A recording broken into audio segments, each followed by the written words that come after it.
सबसे पहले human infiltration.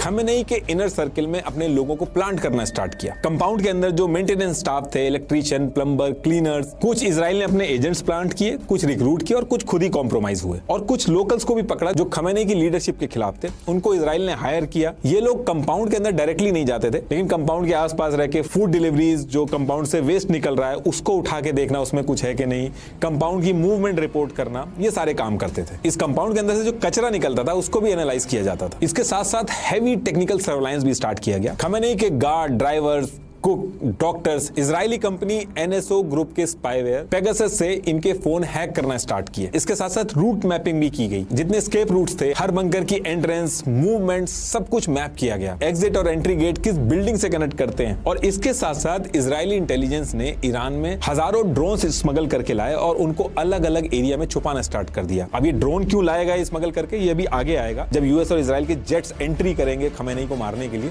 तब ये वाला पार्ट आएगा। तो ये सारी चीजों की प्रिपरेशन चल रही थी। और जब ये सारी चीजें चल रही थी तो इसी टाइम पे इजरायली इंटेलिजेंस के हाथ बहुत इंपॉर्टेंट चीज हाथ लगती है, जो सबसे बड़ी गेम चेंजर निकलती है।